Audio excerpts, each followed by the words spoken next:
बिस्मिल्लाहिर्रहमानिर्रहीम अस्सलामु अलैकुम रहमतुल्लाहि व बरकातुहू। Chemistry Punjab board Urdu medium 10th class chapter number 13 biochemistry और इसका दूसरा हिस्सा लॉन्ग क्वेश्चंस न्यूमेरिकल के बारे में। न्यूमेरिकल तो कोई नहीं इस चैप्टर में, सारे इंशाइयत तर्ज के सवाल हैं। तो चलते हैं जनाब इंशाइयत तर्ज के अंदर। कार्बोहाइड्रेट्स क्या हैं, मोनोसैकराइड्स कैसे बनाए जाते हैं, इनकी खुसूसियात बयान करें। पेज नंबर 125 पे।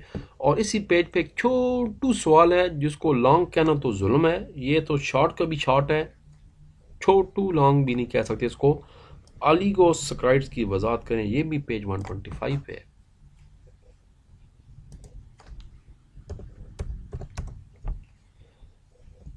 पहला लॉन्ग सवाल, long question number 1 page number 124 पे ये शुरू हो रहा है। लॉन्ग क्वेश्चन नंबर 1 मेरा ख्याल मैंने इसकी गलत दी हुई है। पेज नंबर 124 है भाई, माजरत चाहता हूँ। पेज नंबर 124, इसको मिटा दें आप, ये शॉर्ट था, शॉर्ट तो हम ख़त्म कर चुके हैं। अब लॉन्ग की बारी। तो जनाब यहाँ से शुरू हो रहा है। पहले आपने बताना होगा कि कार्बोहाइड्रेट्स क्या होते हैं, डेफिनेशन बतानी होगी। उसके बाद इनका जनरल फार्मूला बताना है। उसके बाद पौधों में फोटोसिंथेसिस कैसे होती है ये बताना है। फिर ये बताना है कि इनके जो मजीद पॉलीमराइज होकर ये स्टार्च और सेलुलोज में बनाता है। इसकी 3 मजीद किस्में हैं, मोनोसैकराइड्स है, ऑलिगोसैकराइड्स है और पॉलीसैकराइड्स है। मोनो का साथ ही पूछा गया, इसी लॉन्ग सवाल के अंदर पूछा गया है। तो मोनोसैकराइड सादा तरीन शुगर हैं जिन्हें हाइड्रोलाइज नहीं किया जा सकता, और ये 3 से 9 कार्बन एटम पर मुश्तमिल होते हैं। ये सारा पैराग्राफ बताना है। उसके बाद वही शॉर्ट क्वेश्चन बीच में कवर हो जाएगा। ग्लूकोज क्या है, फ्रक्टोज क्या है, उनका फार्मूला बताना है। और उसके बाद मजीद आखिरी 2 लाइनें बतानी है कि मोनोसैकराइड जो हैं वो सफ़ेद क्रिस्टलाइन ठोस होते हैं, ये पानी में सालुबल होते हैं, इनका जायका मीठा होता है और इन्हें हाइड्रोलाइज नहीं किया जा सकता। यहाँ पर ये लॉन्ग सवाल ख़त्म हो रहा है। अहम तरीन लॉन्ग सवाल था यहाँ पर। यानी ये शुरू हुआ जनाब पेज नंबर 124 के कार्बोहाइड्रेट्स क्या हैं, उनकी पहली किस्म बतानी है मोनोसैकराइड्स, और ये सवाल ख़त्म हो रहा है मोनोसैकराइड्स तक। जो अगला है ऑलिगोसैकराइड्स, वो इसका लॉन्ग क्वेश्चन नंबर 2 है। मैं बता रहा हूँ ये बहुत छोटू है, जुल्म है कि इतना छोटा लॉन्ग सवाल ये है। बहरहाल ठीक है, ये तो चेक करना होता है कि बच्चे क्या करते हैं, बेहतर जानते हैं किताब वाले कि उन्होंने कैसे डिफाइन किया। I appreciate it. एहतराम हर हाल में ज़रूरी उस्तादों का। जनाब लॉन्ग क्वेश्चन नंबर 2, ऑलिगोसैकराइड्स। ऑलिगोसैकराइड हाइड्रोलाइज होने पर मोनोसैकराइड्स के 2 से 9 यूनिट देते हैं, इसलिए ये हाइड्रोलाइज करने के दौरान इनके जनाब डाइसैकराइड, ट्राई और टेट्रासैकराइड में क्लासिफिकेशन की जाती है। इनकी मजीद आबी किस्में, सबसे अहम किस्म जो है वो ऑलिगोसैकराइड्स है, जो कि डाइसैकराइड्स हैं जैसे चीनी। और सक्रोड्स के हाइड्रोलाइज करने से 1 यूनिट ग्लूकोज हासिल होता है। उसके बाद वही शॉर्ट क्वेश्चन बताना है और यहाँ तक बताना है जनाब, ये कार्बोहाइड्रेट्स सफ़ेद क्रिस्टलाइन ठोस पानी में आसानी से हल हो जाते हैं, जायके में मीठे होते हैं, और ये रिड्यूसिंग भी होते हैं या नॉन रिड्यूसिंग। नॉन रिड्यूसिंग मतलब है चीनी और रिड्यूसिंग का मतलब है ग्लूकोज। बस यहाँ तक इसका जवाब था। छोटू लॉन्ग बन सकता है 4 नंबर का, ठीक ठाक ये हो गया। ठीक है, 2 लॉन्ग हो गए। अगला लॉन्ग देखते हैं कि एक्सरसाइज पे चलते हैं। पॉलीसैकराइड्स क्या हैं, इनकी खुसूसियात बयान करें। पेज नंबर, अब इसकी तीसरी किस्म पॉलीसैकराइड्स आ गया। लो जी, छोटू और छोटू और छोटू, ये तो इतना छोटा सवाल है कि ये शॉर्ट क्वेश्चन से भी छोटा है, और ये हमारा लॉन्ग नंबर 3 है। पॉलीसैकराइड जो शॉर्ट का नंबर 5 भी था, और यही शॉर्ट नंबर अब लॉन्ग क्वेश्चन नंबर ये मैंने मेंशन किया, लॉन्ग क्वेश्चन नंबर 3 भी है।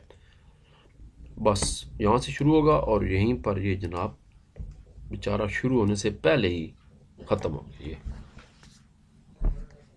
Non reducing Khawas. Long question number 4,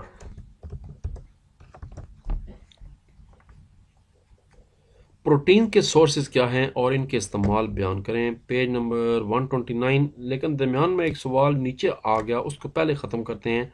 amino acids protein के बिल्डिंग ब्लॉक्स हैं, ये पेज नंबर 128 पे है, 5वां। तो पहले ये करते हैं मुकम्मल।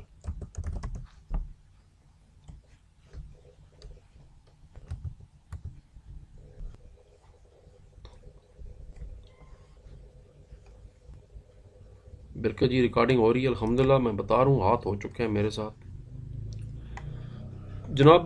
पहले तो बिल्डिंग ब्लॉक्स वाला आ गया। ये है जी long question number 5। Amino acids protein के बिल्डिंग ब्लॉक्स हैं। दो अमीनो एसिड आपस में पेप्टाइड लिंकेज के जरिए जुड़े होते हैं। यहाँ से लेकर जनाब हज़ारों अमीनो एसिड्स पॉलीमराइज करते हुए प्रोटीन बनती है। यहाँ तक ये था लॉन्ग नंबर 5। और इसके अगले पेज पे लॉन्ग नंबर 4 है। ये है प्रोटीन के सोर्सेज और इस्तेमाल। जानवरों के खुशक वजन का 50% प्रोटीन है।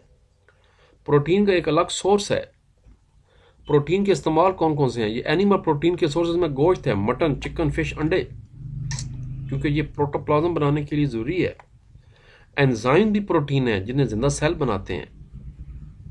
ये दवाइयाँ बनाने में भी इस्तेमाल होते हैं। जिस्म से खून के खराज को रोकने के लिए भी, ब्लड कैंसर के इलाज के लिए भी इस्तेमाल होते हैं एंजाइम। खालें भी प्रोटीन है, चमड़ा बनाने के लिए इस्तेमाल होती हैं। चमड़े से जूते, जैकेट्स, खेलों का सामान बनता है।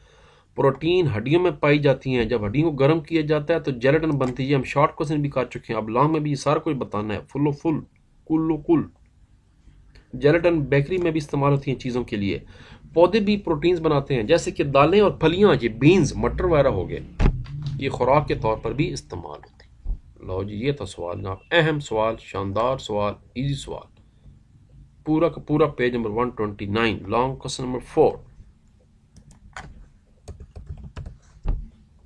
छोटा लॉन्ग है, लिपिड्स के सोर्सेज और इनका इस्तेमाल की वजाहत करें। लिपिड्स फैट्स आ गए।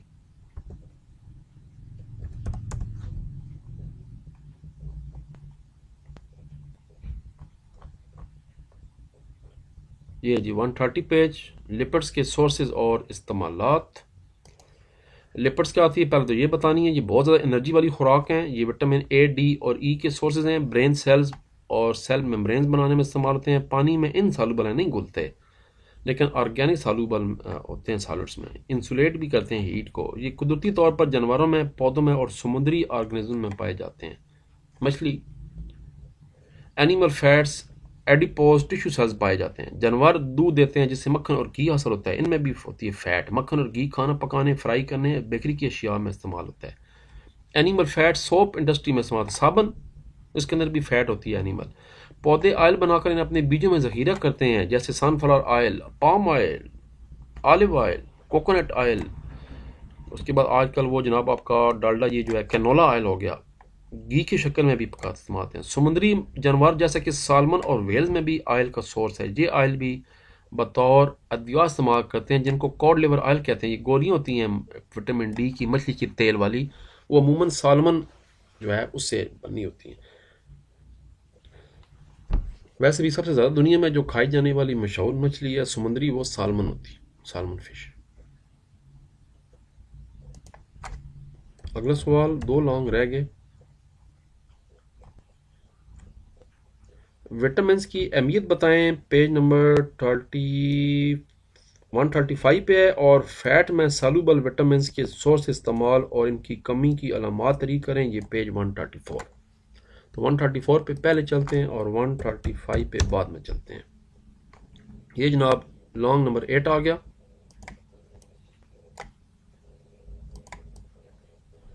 वो विटामिन जो फैट में सॉल्युबल हैं, यानी विटामिन ए, डी, ए और की बात हो रही है, की नहीं सॉरी के।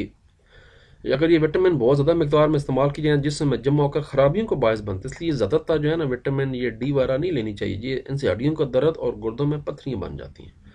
लेकिन इनकी कमी से बीमारी भी बन जाती हैं। बीमारी कौन कौन सी हैं ये टेबल पूरा बताना है, जो हम थोड़ी देर पहले एज अ शॉर्ट भी कर चुके हैं। ये टेबल भी पूरा बताना है। ये तीनों के तीनों कॉलम बताने हैं, इनका इस्तेमाल क्या है, किन चीज़ों में होते हैं और इनकी कमी से कौन सी बीमारियां होती हैं। तो जनाब यहाँ पर ये मैंने निशान लगाए हुए, यहाँ पर ये लॉन्ग सवाल ख़त्म हो रहा है। यानी ये टेबल बताना है और ये वाला पैराग्राफ बताने दो। Fat soluble vitamin, long question number 8। आखिरी जो लॉन्ग है, लॉन्ग नंबर 7, वो अगले पेज पर है।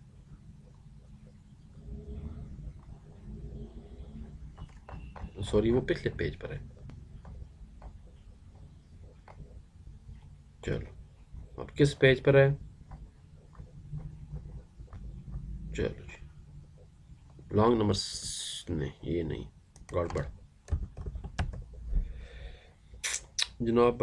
लॉन्ग नंबर है जी, विटामिन की अहमियत बयान करें। पेज 135। अच्छा अच्छा अच्छा अच्छा। ये शॉर्ट क्वेश्चन भी था और अब ये लॉन्ग भी है। ठीक हो गया, ये हमने शॉर्ट भी किया था, शॉर्ट नंबर 15, और अब ये लॉन्ग भी आ गया, ये मैंने मेंशन किया हुआ है लॉन्ग नंबर 7। ठीक हो गया। शॉर्ट में तो मैंने कहा था एक एक लाइन लिख दें 4 पॉइंट की, लेकिन लॉन्ग में बस ये पूरा का पूरा आधा सफ़ा लिखना है आपने। जिस्म की ग्रोथ में अहम किरदार अदा करते हैं। कुदरती विटामिन जो है वो पौधों जानवरों में होती है, हमारा जिस्म पैदा नहीं कर सकता, इसलिए उनको ग़ज़ा या फूड सप्लीमेंट के ज़रिए हासिल की जाता है। नॉर्मल ग्रोथ के लिए अहम है, खुराक हज़म करने के लिए अहम है। इनको विटामिन को खाने के साथ लेने का मशवरा दिया जाता है। हमारे जिस्म के मेटाबॉलिज्म को रेगुलर बनाने, हड्डियों और टिश्यूज़ बनाने में मदद देते हैं। खेड़ ख़त्म और पैसा हज़म। अगला चैप्टर बाद में देखते हैं। फ़िलहाल मेरा दिल है मैं तर्जुमतुल कुरान शुरू करने जा रहा हूँ इंशाअल्लाह, 10वीं का 12वीं का, क्योंकि वो भी कुछ साथ साथ चलाना चाहिए। उसके बाद ये फिर बाद में टाइम मिलता है तो मुकम्मल कर देते हैं जो बाकी चैप्टर्स रह गए हैं। तो ठीक है जी, अल्लाह तबारक व तआला आप लोगों का हामी और नासर हो। पाकिस्तान जिंदाबाद।